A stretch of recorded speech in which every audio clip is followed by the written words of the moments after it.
let's get to the Penrith Panthers next. What more do I need to say but the four-peat premiers, coached by Ivan Cleary, captained by Nathan Cleary and Isiah Yeo. Very quickly the other way. They draw. They play. Does it really matter? They play. They play 12 of the top 8, and they play 5 times against top 4. But they are who they are. So they play the Bulldogs, Storm, Knights, Cowboys, Eels, Bunnies, Roosters, Tigers twice, and they kick off against the Sharks in Vegas. Then cop the Roosters, Storm, Bunnies. Any other club would possibly be not quite happy about that. They do get 3 buys through Origin as well and get pretty much all the free-to-air stuff. So lots of Thursdays and Fridays along the way, which is all quite cosy for them. And that run from their first buy, they play 2 teams in the top 8 and every other game is against the bottom 5 from last year. Just got they play. And it's a run of like 10 games. And you want to know what's crazy about their draw too? They're versing at least 15 teams that weren't as good as them last year, so that also helps. That helps. Yeah, it definitely helps. Maybe even 16. It depends. On their day, yeah. But you're right in that that is a cozy back end. They're almost, to me, the inverse of the Broncos, that they might drop the first month or 3 of the first month and everything, they're gone, and then they'll just... They could lose 4 of their first 6 Don't and they then usually? Just win. Isn't that there's some point during the year where That's they're Origin terrible They drop for a month? Yeah, it's around Origin. Yeah. Well, not last year. Luai got them through last year. But yeah. Not last year. So they did pick up Isiah Papali'i and they picked up Blaze Talangi. They lost Jet Cleary. James Fisher-Harris both went to the Warriors. Iongi we talked about at Parramatta. Lissati, Jerome Luai went to the Tigers. Manu Luella, Taylor May, Peachy retired, and Taruva's gone to the Tigers. Who wants the honours of reading out? I'll give us a 1 to Why not? 17. It's going to be controversial. One of them might be a little bit bold, one of my decisions, and I can expand on it. Is it the 7? Yeah, Won't be the 7. Yeah, I've got Brad Schneider starting at halfback. No, it's... You just went and kicked Cleary in the ankle, didn't you? I'm more going again with what I think will be the starting 17. So we've got Edwards, Toto and McLean on the wing, either one. I don't know, it'll be one of them. Alamotti and Tungo in the centres. That's what I just wrote McLean. Yeah, it'll be one of them. Yeah. I've heard, genuinely, 50-50. I've heard half people say it'll be Casey, half people say it'll be Jesse. Whoever eats all their dinner that night. Talangi and Cleary, the halves. Leota and Isiah Papali'i, prop. I've got Mitch Kenny, hooker. Martin and Sorensen starting in the second row. Got Isiah Yeo at lock. I've got Brad Schneider at 14, but I've put here to be replaced by Luke Summerton at some point, but I think they will start with Schneider on the bench. Lindsay Smith on the bench, and I've got Liam Henry and Luke Garner. Lindsay Smith is, I think, probably the big one that I was pointing to that isn't starting, that I think a lot of people would think would start to begin 2025. Obviously made his Australia debut in the off-season. Who did you have starting? Henry. I've got Papali'i in the middle, and he's Martin and wrong. Sorensen, and I got Papali'i in the middle. Oh, because okay. I have heard sort of little talks that they will start him at prop, so I'm going to say that. I will say this, though. I think that quickly changes throughout the year. I think normal business will resume. I think the last I read is it'll be Martin and Papali'i. Papali'i's got the starting back row spot, and Martin has been training in the middle, whatever. Not that he'll start there, but has spent time in the middle. I think Sorensen Garner starts on the bench with Henry. But I can't imagine that Papali'i would have gone there to play in the middle. They tried it at Parramatta, he hated it, and now the thing is with me too. I've thrown Dane Laurie at 14. My thing, he can only really play like your edges, and I guess he played six. Schneider can only really play in the halves too, which is why I don't think he'll be there. I think we're splitting hairs. A Summerton or a Sony Luke. There'll be some kid we've never heard. It'll be Joe Blow from Mexico. Walter Shitbags Jr. will be from Colleton. Will come off the bench. Yeah. But no, I don't think this lasts long. What I've got here, but with Sorensen as well. Barney, any thoughts on the starting lineup? I think Papali'i starts on that edge. If they do get him to play any time in the middle, it'll be a 10 or 15 minute period just to give him a breather. when Sorensen comes on an edge. But I can't see Sorensen. I wouldn't be surprised if starting Sorensen's out of the squad by the end of the year, to be honest. He's had a great run. He's happy on the bench. He's 30-something. 31. I think he's, yeah. He's got 4 premiership rings. I know. He's got 5, doesn't he? Was he in that one? No, I think he's got like 2. I don't think he was there for Penrith. Sorry, he came across. But Maverick, you got Maverick Guy coming through. You've got some other young fellas coming through. There'll be people we don't even. I can agree that I can see Sorensen dropping off throughout the year and dropping to a bench role, but I think he starts at the start of the year. You know, he's more likely to. He's a. Ivan is known to be. Here's a very prognostication for you. Isiah Yeo is more likely to start at prop this year for Penrith than Papali'i is. Okay. Yeah, fair enough. No, I can see. We are also talking about Penrith here, so it's not going to happen. It won't happen, but I think any of the combinations we're talking about will probably be fine. So they'll be fine. Yes, yeah, be like fine. No matter what, it's probably going to be top 4 guaranteed. Out of interest, let's have a proper chat and get Supercoach out of the way first. All right. Actually, anything in the draw, or we just treat Penrith as Penrith? Oh, it's not like a. I think you pretty much mentioned it all. They've got a. It's not a beautiful draw, but softish draw compared to some teams out there. But it's a 50-50 split basically. They play the top 8 half the time. They play the bottom 8 through Origin. I've just brought it up. But that is a beautiful. Yeah, from around I think it's around 10 onwards. From round so it's all top last year's top 8, and then we hit Origin, and then it's Cowboys, Knights, Eels, Tigers, Warriors, Bulldogs, Eels, Bunnies, Tigers, Titans, Newcastle, and then they hit the Storm with 3 in round buys 24 thrown in there as and well. 3 buys in between. So they can win 10 straight. They could be running last after round 8 and still finish second. They'll be fine.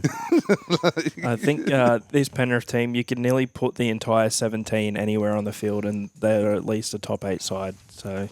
Yeah, they have a very, very nice run after it clears up. That's actually just, and I'm penciling my top 8 as I go. That's just elevated them. Oh, really? The team who's just won the last 4 premierships has just had to be elevated up for you. They're gone. I'd noticed that. Yeah, awesome systems. All proceeds go to the Tony Greig estate, but that's lovely. Anyway, sorry. Yeah, awesome systems. What happened to Supercoach? Oh, we're doing Supercoach first? Okay. Isiah Yeo was the highest, $728,000. Are you drinking or something? $728,000. Not enough. Will get Yeo into your side. Okay. And he averages 74.3. Brian Toto averaged 70.3, $688K. Not bad. Edwards, $839,000 to get that bloke in your team at an average of 85.7. Cleary had the second highest average of 82.9, missed roughly half the season, thereabouts. And Yohan Edwards, Papali'i averaged 60 at the Tigers. Probably there's going to be games where he's going to go close to 100 and over. So if he's running off Nathan Cleary like he was doing at Parramatta, for the 520, whatever you just said, just hook the only it up. issue is going to be on the left. So be And running Luai. off. Imagine him off Luai last year. Oh, Anyhow, we get neither of those things because they swapped. Average of 60, could probably push to 70. You got the McLean boys. Casey cost you $443 to get him in at an average of 50. Jesse, $235K to get him in, and he averaged 48. And he only played 1 game, I think. But if you're getting 50 to 55 points out of those guys, if Jesse starts, everybody will have him in their team. Casey starts, it'll probably be a 50-50 split. Lindsay Smith's minutes last year, 50 minutes, average 53, probably pushing up to an hour. You could probably push that up to 60, so might be 80 to 100K in Lindsay Smith. And Liam Henry averaged 38 minutes, averaged 45 points in 38 minutes. So if that increases up to 45, 50 minutes, there's could be another 100K to make in him. So, what price Paul Alamonte? Good question.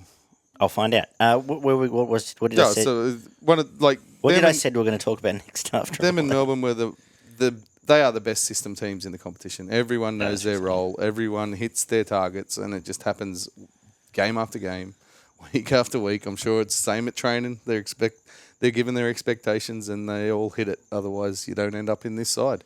They've probably been the best defensive team for 5 years pretty comfortably. Mm-hmm. They're just cohesive. Mm. You barely break Penrith down.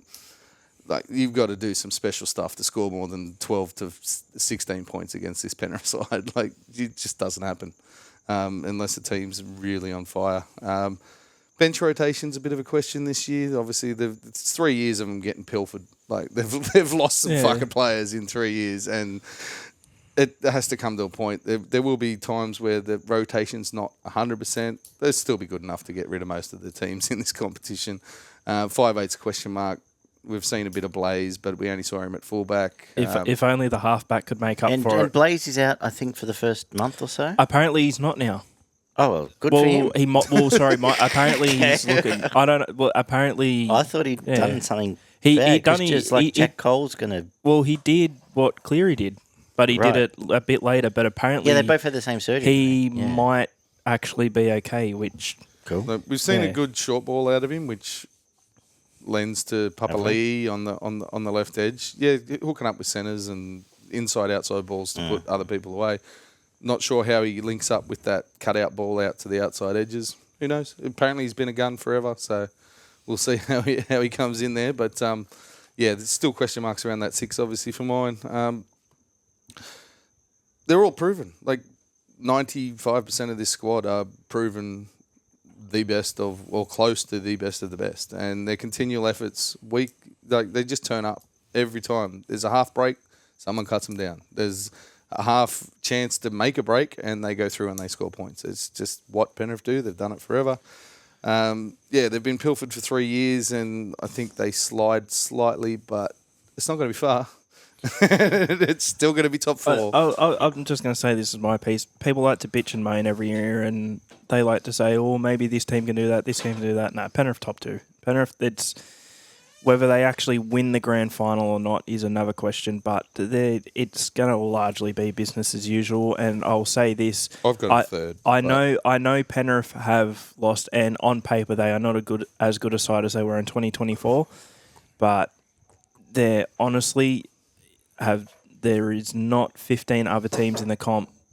Not one of them, I think, has improved to the point where they are on Penrith's level. And no one brings juniors through like Penrith do. That's what I mean. Like, there'll be someone we haven't even mentioned that'll pop up at some point. Maybe it could be you, dear viewer. Maybe. Yeah. The only reason they haven't got him top is because Melbourne haven't lost anyone. Melbourne have gone enough to go to their minor premiership they won last year. I will say this: an interesting tidbit that I put Penrith second. There we go. Yeah, I wonder who's first. Barn, final word.